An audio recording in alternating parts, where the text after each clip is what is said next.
Afternoon, everybody. Good afternoon, and welcome to the.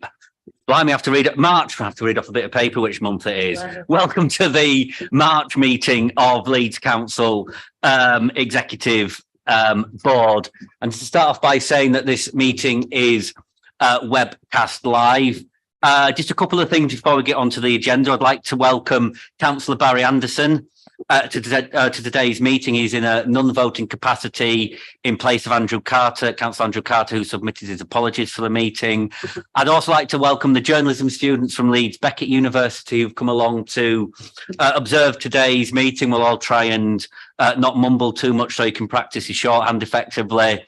And finally, I'd just like to say this is Neil Evans' last executive board meeting as a director of the council before Neil, before your retirement at the end of the month. I don't know if you've worked out how many executive boards you've been to over the years, but I hope this is one of the better ones. So with that, I'll move on to the formalities at the top of the agenda. So are there any appeals against refusal of inspection of documents, please? Thanks, Chair. None received for today's meeting, no. Okay. Is there any exempt information, please? Thanks, Chair. No exempt or confidential information for consideration today. None at all, no. That's great. Are there any late items, please? No late items of business either, Chair, today, no. Thank you. I turn to the board. Are there any declarations of interest? I don't see any. Again, turn to the board to check that everybody's happy with the minutes of the meeting held on the 8th of February. Take it, everybody is happy. That's great. And we're now on to the substantive items, and I'll ask Councillor Venner to introduce item 6, please. Thank you, Chair. So item 6 is the refresh of the Children and Young People's Plan. This is a really important document because it's the overarching document for all of the work within children and families. There's been extensive consultation undertaking to get to this point, which is outlined in the document, including the 12 wishes of children, which form part of the document and which 80,000 children contributed to. This paper or iterations of the Children and Young People's Plan has been discussed at scrutiny several times, and it's also been to the Children and Young People's Partnership. It includes a new obsession from the previous iteration of the Children and Young People's Plan to this one. So we've combined the two education-based obsessions together and put in a new third obsession around health. And there's also a couple of new priorities, one of which is about the climate emergency, which, as we know, is of great importance to children and young people themselves. So it's really as a result of their direct input that we've got that as a priority. And we've also got an explicit reference to play. So the last iteration of the plan referred to children having fun growing up as one of the priorities, but didn't explicitly state that children had a right to play.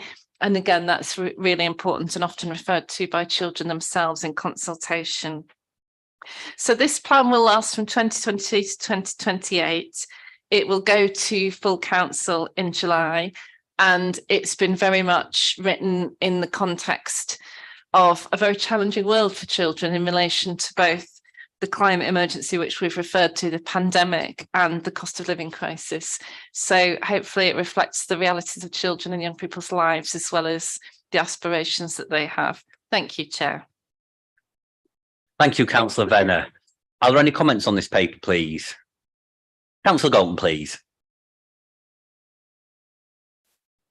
Thanks, Chair.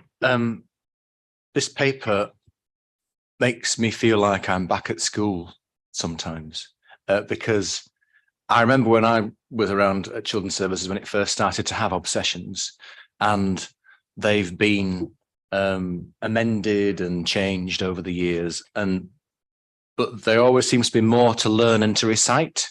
So now we have one vision, 5 outcomes, 14 priorities, 3 obsessions, and 12 wishes as well, which is a lot to remember in terms of us as corporate parents, for instance, as counsellors. I know a lot of work goes into it, and I know that it's a good basis upon which to set policy.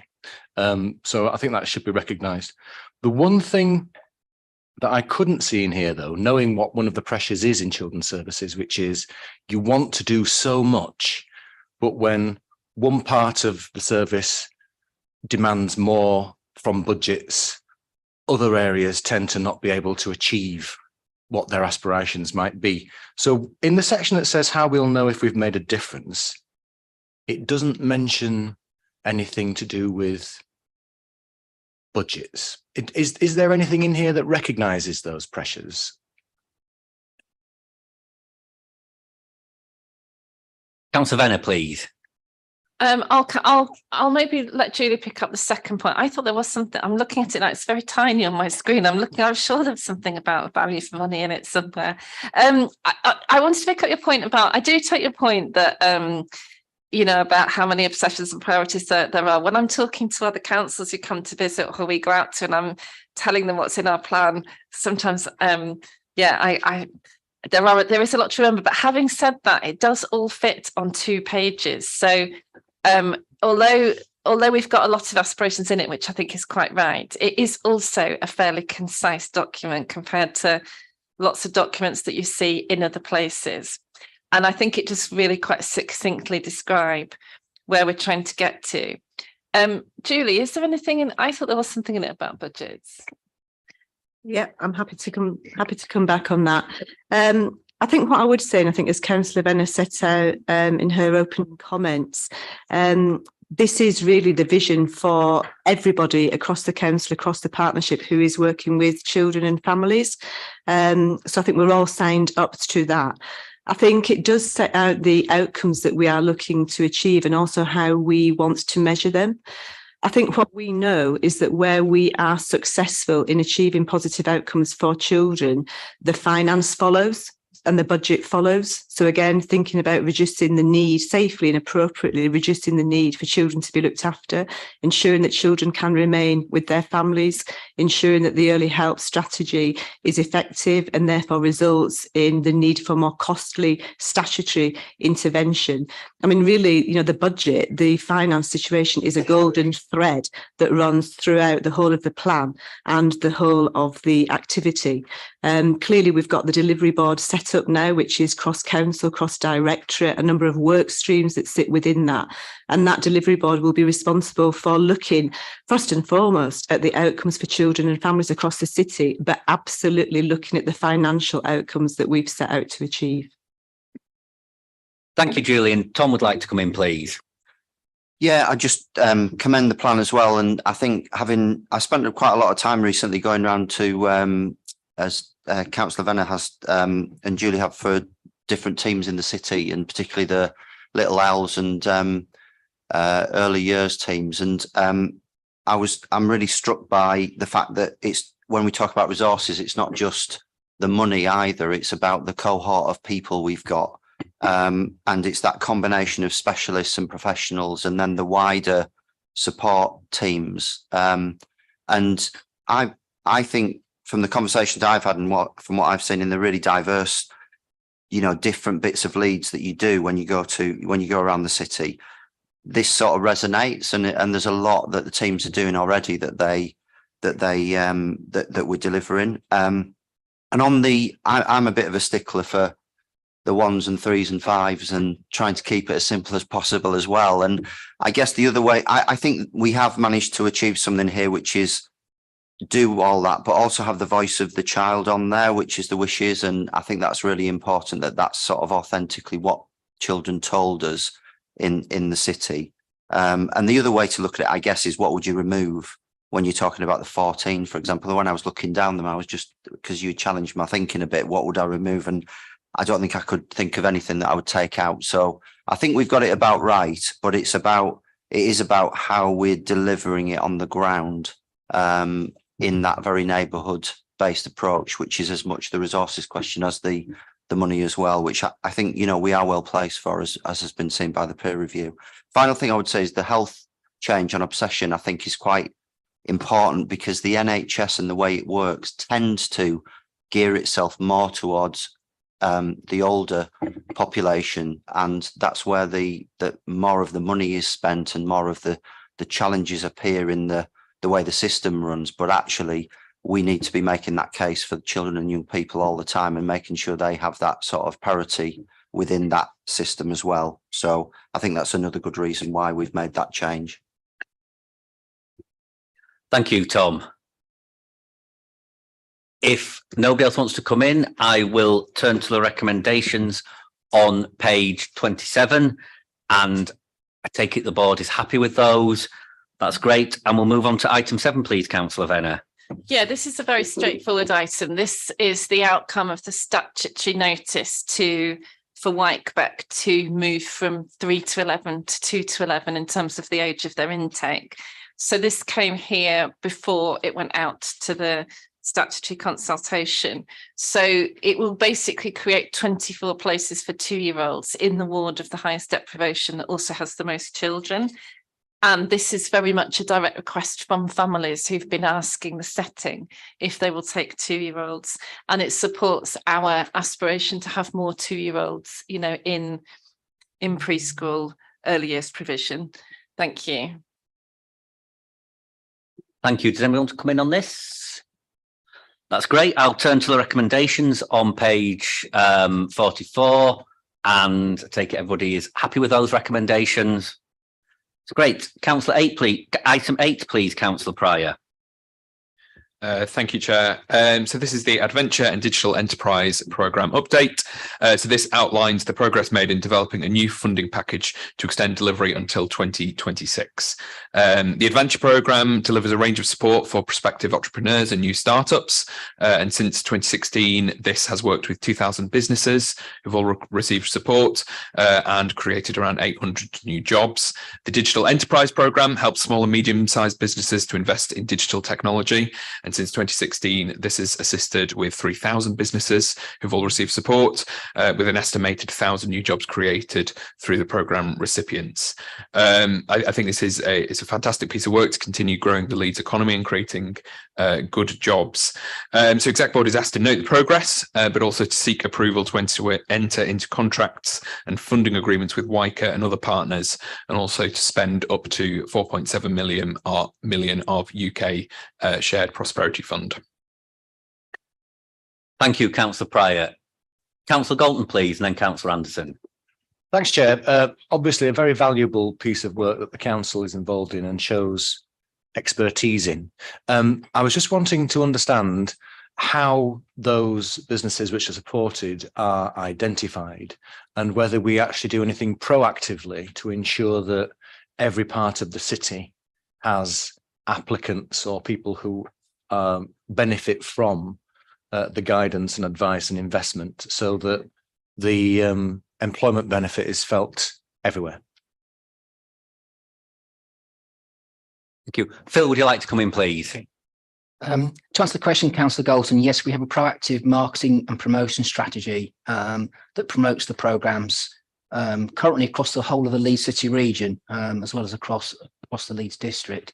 Going forward, we will be focusing on a smaller geography around West Yorkshire, and with improvements to our technology in terms of our client management system, we actually are more confident that we can actually target areas more effectively than what we've done hitherto. So I think going forward, we are potentially offering enhanced ability to target areas more effectively than what we have in previous years. Thank you, Phil. Councillor Anderson, please. I apologise if this was covered in the briefing with Councillor Carter, but because I've just picked it up today. What measurements are you putting in place, both to come back to Exec Board members and WICA, on the effectiveness of this? And who is it that's actually going to monitor the success or otherwise? What elected member involvement, either at WICA level or council level, are looking at this? Phil, please. Councillor Anderson, to answer the question, it tends to be at the WICA level. So elected members through the WICA committees would actually provide scrutiny on the programmes going forward. We do have an evaluation built into the programme, so we do have a budget for evaluation. We would appoint a third party to actually evaluate the programmes on behalf of WICA. Thank you.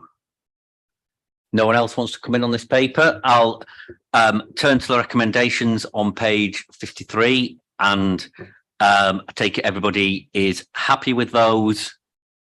It's great. We'll move on to Councillor Cooper's papers, please, and item 9.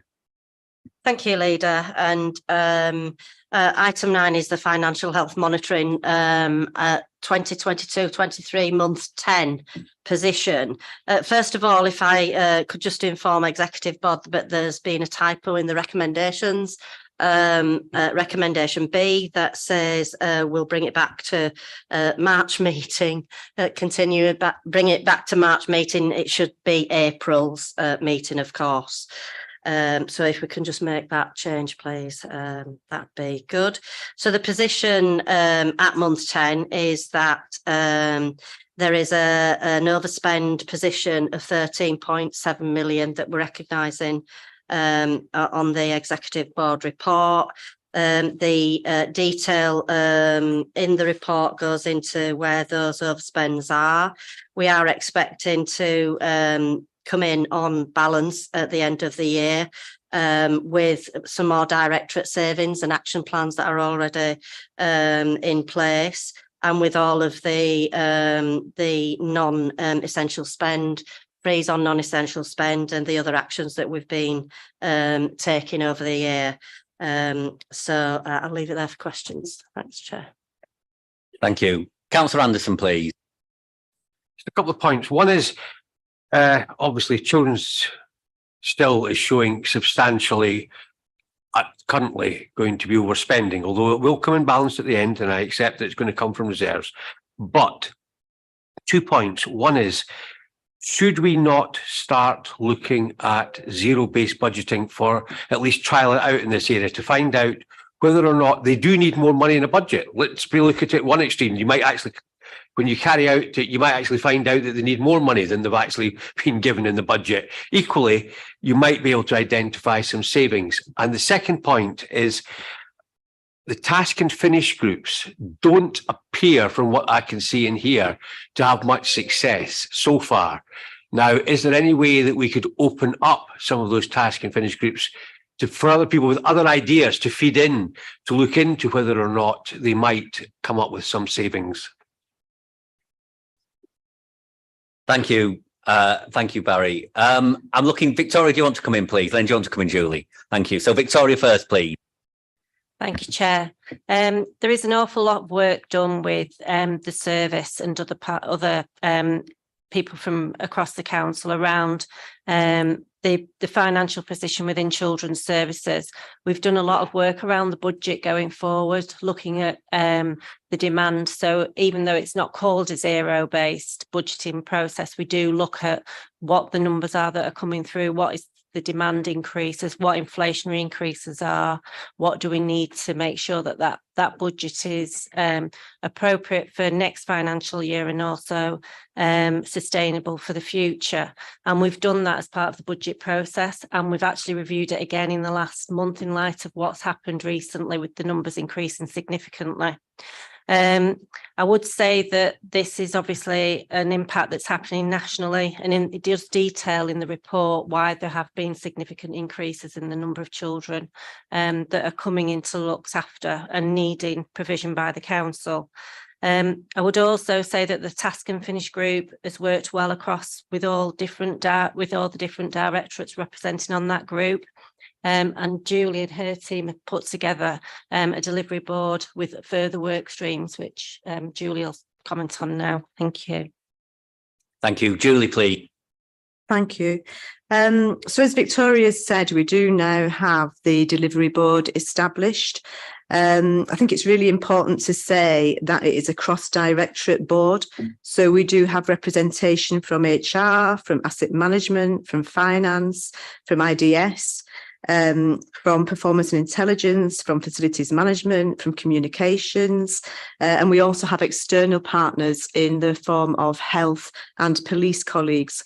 At the moment, there's 9 work streams, and I would say that there's absolute granular detail in relation to those work streams. Those work streams are all linked to the savings proposals that we have put forward for 23-24. And as Victoria has said, we have had success in the task and finish group, which has been meeting twice a week, again across directorate support. At present, sort of over £700,000, which has been achieved through that board, and really work through the task and finish group. We're building on that cross directorate work. I think the point about creativity and ideas and thinking differently is being really evidenced at the board and in the initial discussions that we're having. Thank you. Councillor Cooper, please.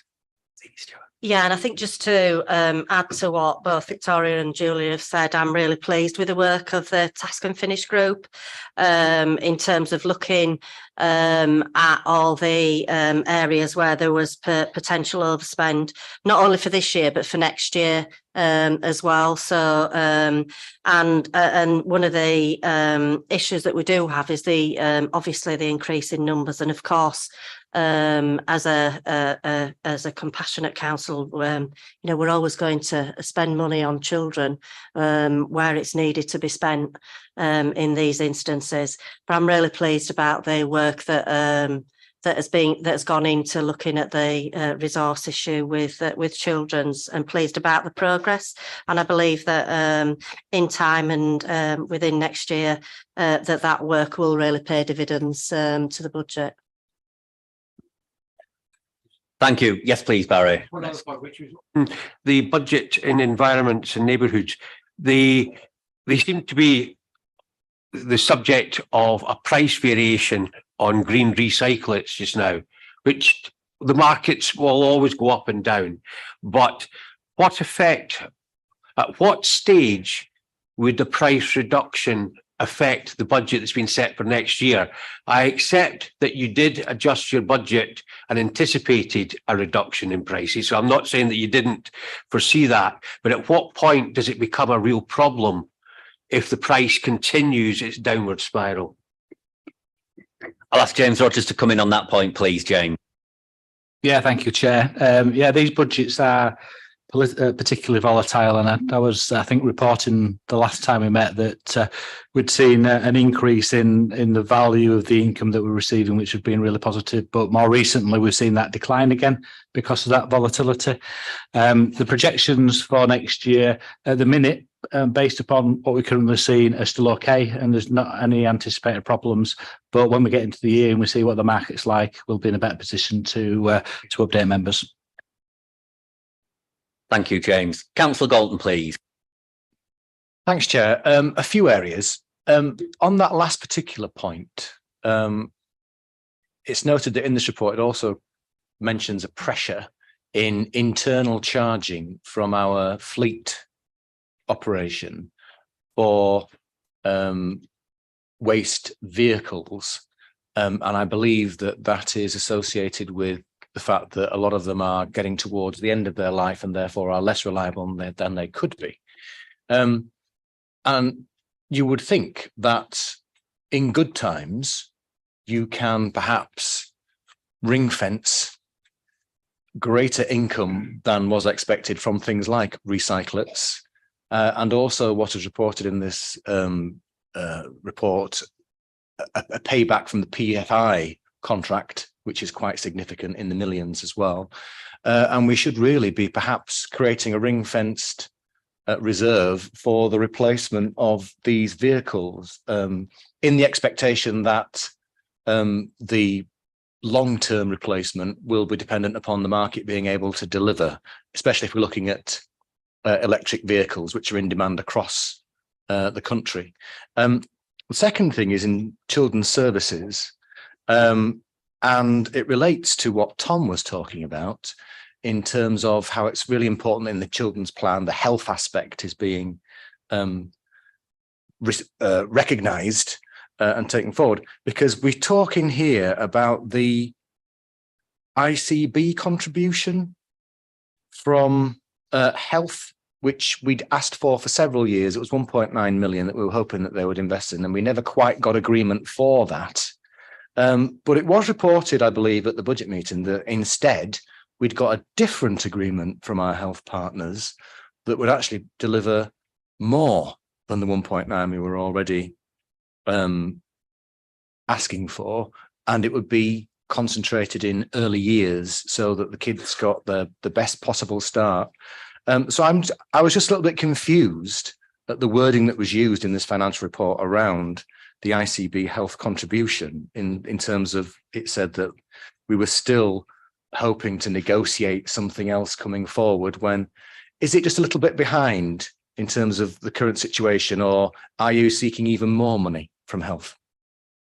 Thank you, Lewis. A few different points there. So I'm going to ask Councillor Venner to come in on the point about health funding. Of course, the budget meeting is for next year, and these reports are reflecting this year's performance. So Councillor Venner, please. Yeah, the 3 million that Councillor Lewis referred to in his budget speech is from next financial year, and it's recurring, and it was agreed through PEG, the Partnership Executive Group that I think you chair, don't you, Tom? Yeah.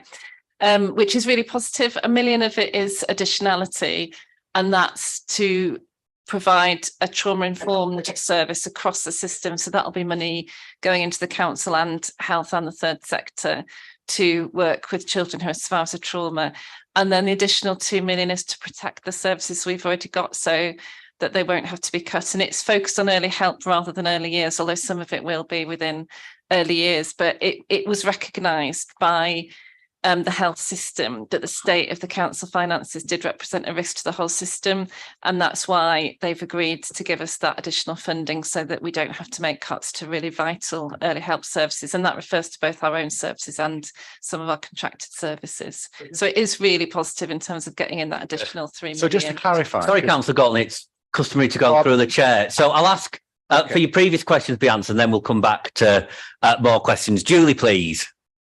Yeah, I just wanted to add to Councillor Venner's comments there that I think it is a really, really positive development.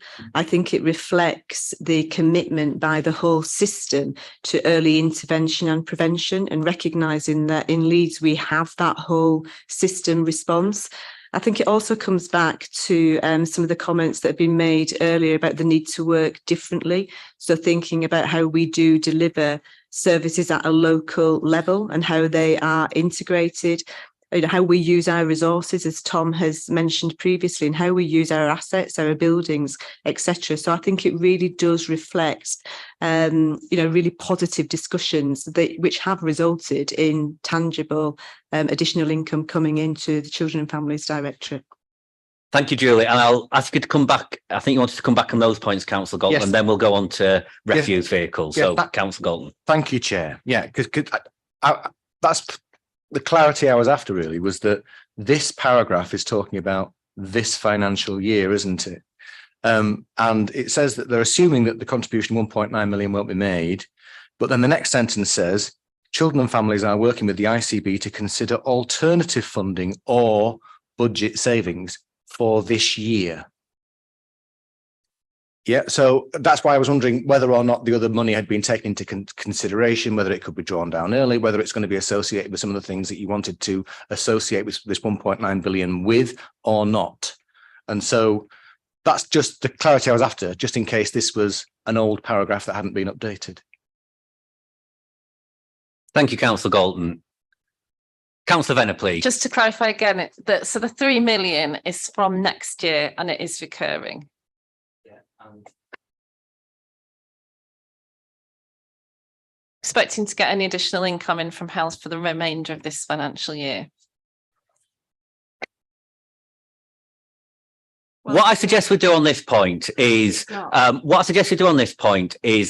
Councillor Venner and officers have had a good go at answering your questions, Councillor Gott. I'm going to suggest they either provide you a written briefing or meet up with you for an in-person briefing around this, so we can deal in detail with your questions beyond what we've done. Yeah. Tom, would you like to come in, please, try and help out? Just to try and be helpful, I think there's almost a recurrent conversation that goes on between NHS and council partners about how we're going to fund various things in the city. So I don't think the paragraph is inaccurate, because there are active discussions going on as we speak. There are actually big challenges, as we know, in the NHS side of the house, which come through the ICB and into the system as well. So the helpful clarity that you've gained from the question, I think, is about the difference between the 2 years. But we are almost in constant dialogue about how we can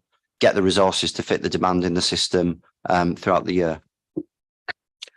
Thank you, Tom. I'm sure officers can pick up more detail with Councillor Galton about that. That's great. So shall we move on to Councillor Galton's questions about refuse vehicles? And Neil, would you like to come in, please? Yeah, on the issue of fleet. So we took a decision a couple of years back to take a halt on the vehicle replacement program, which saved around about £9 million by kind of extending life. Now, clearly, when you do extend life, then things do become less reliable, and we're seeing that being played out a bit in some of these costs. Although having said that, that figure is considerably higher because of the level of inflation on hire than we could have expected. So hire costs have gone up by around about 22% in the last year. And I think anybody who tries to hire a car at the moment, the Ukraine crisis has played out particularly heavily in that area. So overall, I think it was still a sensible decision. We're, as a kind of last point to make on this, though, there are vehicles on order, which will take us through the next couple of years. And then there's a much bigger piece of work which is taking place, which is looking at how really we meet our 2030 targets around net zero and do that in an affordable way. So looking at what our medium-term needs are going to be over the next 7 years, where there's a lot of money involved and some big decisions to be made over the next few months. Thank you, Neil. Councillor Cooper, please. Are we ready to move on to the recommendations? We are, Chair, if you would, please. Thank you. So I'm turning to the recommendations on page 78, noting the change referred to in the introduction, and I take it everybody is happy with those recommendations. That's great. Could we move on to item 10, please, Councillor Hayden? Thank you, Chair. I'm delighted to present the Climate Emergency Annual Report, and I want to start by saying a big thank you to Polly Cook and her team for not only the report, which is an excellent report, but for all the work that the report explains and informs us on. So this report provides an update on the work done throughout the year in the council with regard to the climate emergency, highlighting progress made this year alongside those challenges and issues that we continue to face.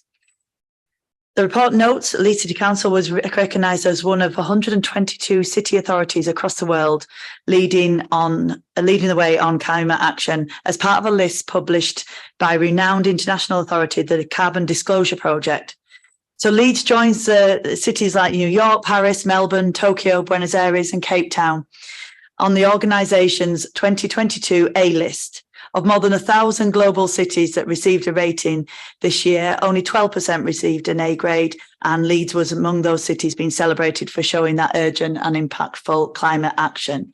And that is down to the work of the team and the work of this council and the prioritisation of the climate emergency by the council and the administration. So as an annual report, the report offers updates on a number of work streams, including the national and regional context, council emissions, energy strategy, scope 3 emissions, which are those that we have less control over, such as supply chains, etc., that we've begun some really good work on this last year. Transport, the White Rose Forest, green jobs and skills, and climate resilience and adaptation, and as well as the local plan update, which was consulted on last year as well. So there's a lot going on. There's a lot in this report, and welcome any questions, Chair. Thank you. Thank you, Councillor Hayden. Councillor Anderson, please, and then Councillor Galton. Councillor Anderson. Can I just start off by adding to the thanks to Polly and her team for what they've done, and also the fact that the amount of government funding and funding from other public sources that you've been able to secure. And you were tantalising us last week at scrutiny that there might be more on the horizon as well, which shows the good work that you are doing in trying to get in things to the city so that we can achieve our objectives as quickly as we possibly can. And that's where the quickly as possibly can comes in, because I've been at a number of meetings, as has the exec member as well, where the target of 2030 might be coming into sharp focus through nothing that she has done, right? Now, namely, it looks as though at least one planning inspector disagrees with the potential changes we're going to make to our plan. Another planning inspector does agree with us, but another one doesn't. And as any of us know, it depends which one you get, which could have a negative effect on our ability to bring forward some of our changes. So what I'm getting at is that, and there's also been challenges recently on the rubber crumb issues. There's also been a misunderstanding as well on one planning application that came to SEAC, where the proposals that are in the site allocations plan are initial. And then by the time you get down to the development control, things will have changed. For the sake of everybody wondering what it was about a corner shop suddenly being taken away from an original application. So the question I'm asking is, do we need to start looking more closely at the potential impact of the 2030 target if some of those planning matters come back and start causing us problems? Should we start getting more regular reports back to exec board reporting on the success or otherwise of maintaining the 2030 target through things, as I said, out with the exec members' direct control? Councillor Hayden, please. I really welcome the chance to talk about long-term funding and changes to our planning system. But before I do that, I want to thank Councillor Anderson and his scrutiny board for the great work that they do in terms of scrutinising not only the annual report, but for all the work that goes into tackling the climate emergency. Yes, there are certain things we are still waiting for planning reform from this government, and we're still waiting to see what planning reforms they will bring in, and they may well hold us back. There is a discrepancy from what we want to do in Leeds to what the planning inspectorate sometimes will trip us up on or stop us doing. And there's also the problem that the planning rules and planning laws and legislation prevent us from saying no to certain applications for certain non-material reasons. So it's an ongoing battle. It is 2023. We're 3 years where we've only got another 7 years to reach 2030. I'm not apologising for having an ambitious target. And to be honest, as a council, I have a great deal of confidence that we will get to net zero. It will be different for the city as a whole, and we have so much influence. We only have so much influence over that. Yes, you're right that we have got in a substantial amount of government funding over the last 3 years. That's obviously because we win the beauty contest quite more often than other places. Am I pleased about that? Well, yes, obviously I'm pleased to get any money in, and I don't think yet, Polly will confirm or not, I don't think we can yet report on the recent money we got in. Some of the recent money that is coming in is because we didn't get it, but other authorities who did get it couldn't deliver, so then they've given it to us. Would I prefer long-term government funding that we didn't have to bid for and we didn't have to go in up against other local authorities that do not have the capacity that we do? Yes, I would. And that would make reaching 2030 a whole lot easier if we knew what funding was coming in when, and we didn't have to ring up at 9 o'clock to get, like you do, to get P2K tickets in order to be the first in the list to get government funding. It's not a way to run a country. It's not a way to tackle this emergency. And I'll leave it there. Thank you. Thank you, Councillor Hayden. I won't put it to a vote how beautiful we are as an executive board. Councillor Galton, please. Thanks, Chair. I think Councillor Hayden has made one of the most significant statements of her political career so far in in admitting that we are very unlikely to reach a target of net zero for the city by 2030. And it will be a challenge for the council to do so internally as well, which is a shame. But one of the things that we can be confident of is that we do have one of the best teams that is available to any local authority to shape the argument and help make sure that we are able to confront climate change with the best possible tools at our disposal. However, I'm going to reserve my position on this paper. And it's not due to the work that Polly Cook does. It's because of my concern that all departments are working at the same speed on the same agenda to the degree that they should. And my particular concern is that in this report, there's referral to how transport contributes about a third of the city's emissions, and therefore our investments and our performance in the transport area is going to be key to achieving our ambitions. And I don't think that what is reported here in terms of performance is accurate. And to the point that I don't really have any confidence in the statistics which are being delivered.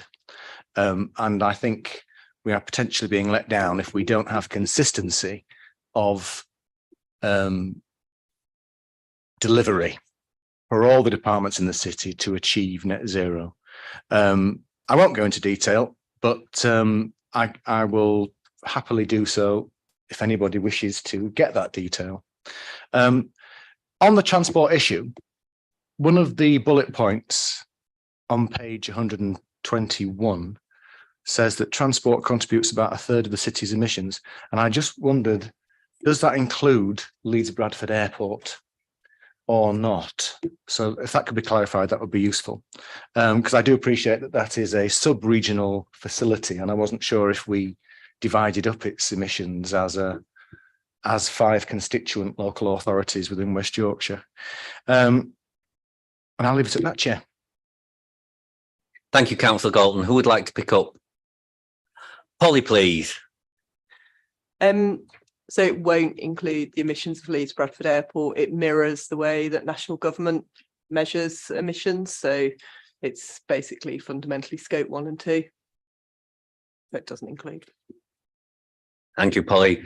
I'm sure we'll follow up your comments about Statistics Council, Galton, to get your insight on that, which I'm sure will be very, very valuable for this work moving forwards.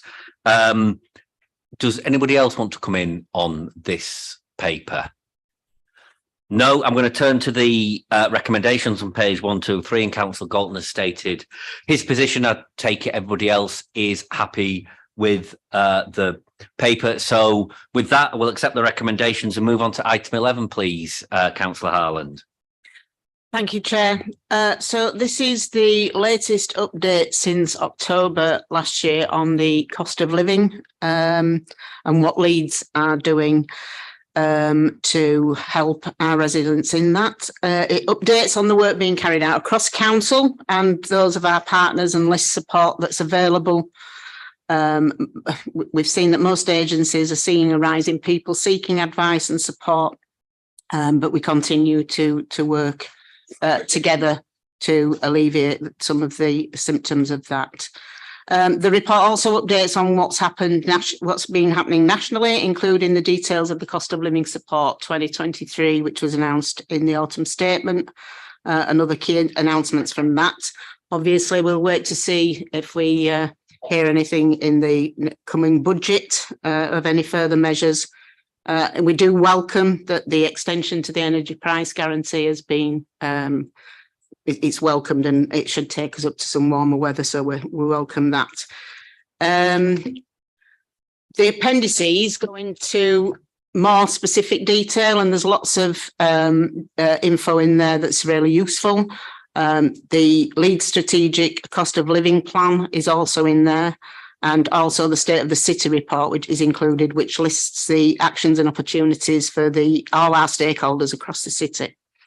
I'd also just like to update you, that's not in the report, that the financial inclusion team have held briefings over the last week or so with members and group support staff also, which will help with any casework that we get via our advice sessions or through the group.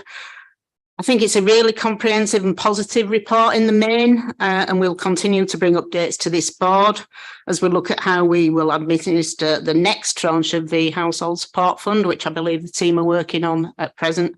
It's really helpful that we've got this for 12 months this time and not 6, which helps us and aids us in our ability to give a little bit more planning, and also for our third sector partners, which gives them a little bit more planning also.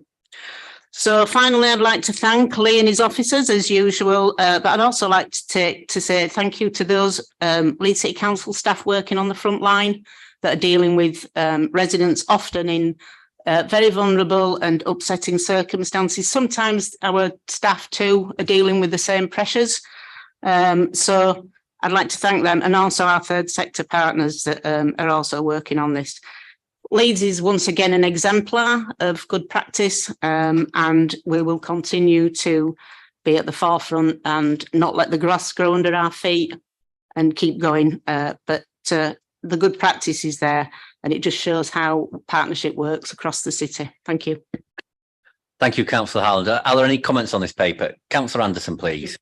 Yeah, very briefly. The training, certainly I attended the training the other day and it was excellent. And the other thing I was going to say is, and it was made by the officers at that, this has been a lot of this work. Okay, we do have our differences of opinion, but this has had cross-party support since I first got involved in it in the early 2000s, when we were in control at that time as well. And it's shown the benefit of it. Okay, we do have differences of opinion, but that's the whole point of politics at times, to have different emphases to get to the same goal at the end of the day. So it's just to thank that. The one thing that came out of the session I was at the other day is there are questions across all parties as to whether or not the funding that we've got is being targeted correctly. Now, I've got no evidence to say it is or it isn't. I'm just reflecting back what was said at that maybe we need to look into that. And that's something, again, I'm not pleading for business, but that scrutiny might be able to help to make sure, because we have looked at various things in the past and made hopefully constructive comments on it. Thank you. Councillor Harland, please.